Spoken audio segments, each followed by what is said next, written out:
বাংলাদেশি তরুণীর প্রেমের টানে প্রায় ৫,৫০০ কিলোমিটার পথ পাড়ি দিয়ে ভোলায় ছুটে এসেছে এক তরুণ।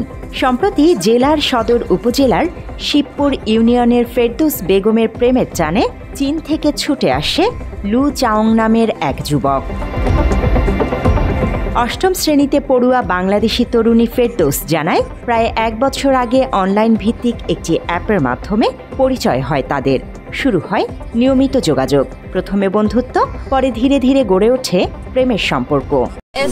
পরিচয় হয়েছে, সে আমার ফার্স্ট মেসেজ দিচ্ছে, তারপরে আমি প্রথমে রিপ্লাই দিই না, তারপরে কয়েক ঘন্টা পরে দেওয়ার পরে সে বলছে আমি কেমন আছি বা আমি কোন দেশের, আমাদের আবহাওয়া কেমন, বা আমরা মেয়েরা কেমন, বাংলাদেশি মেয়েরা কেমন, ভালো কিনা, বা তারা কি বিয়ের প্রতি বিশ্বস্ত কিনা, অনেক কিছু জিজ্ঞেস করছে। তো আমি বললাম হ্যাঁ, বাংলাদেশি মেয়েরা বিয়ের প্রতি বিশ্বস্ত এবং তারা হচ্ছে আছে কিছু ভালো কিছু খারাপ সবকিছু মিলে আছে।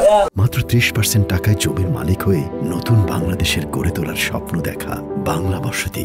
সম্পর্কে গভীরতা বাড়লে লু চাওং সিদ্ধান্ত নেন বাংলাদেশে আসার।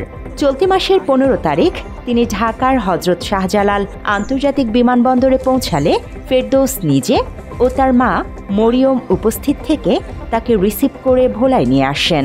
তারপর আমরাও গেলাম, যাওয়ার পরে তাকে এখান থেকে রিসিভ করলাম, রিসিভ করে আমাদের এখানে নিয়ে আসলাম। এখন কি করবেন? ও তো যেহেতু মুসলিম না, আপনি তো মুসলিম। হ্যাঁ, ওকে বলছি যে তোমার আমাকে বিয়ে, আমি তো একজন মুসলিমই, আমাকে বিয়ে করতে হবে, তোমাকে ইসলাম ধর্ম গ্রহণ করতে হবে। সে বলছে আমি অবশ্যই। তো বললাম যে তোমার ফ্যামিলি কি সেটা মানবে যে তুমি মুসলিম হবে, আর সেটা কি তারা কখনো মানবে? বললো যে হ্যাঁ মানবে। ওদের সাথে কথা বললাম, ওরা বলছে যে সমস্যা নাই, মুসলিম হলে কিছু হবে না। ওর ফ্যামিলি বলছি এখনো মুসলিম হবে, আর বিয়ে মুসলিমে ওর ফ্যামিলি সাক্ষী দেওয়ার জন্য প্রস্তুত আছে।我来孟加拉国博拉市是为了和我心爱的女孩结婚。我的宗教信仰是穆斯林。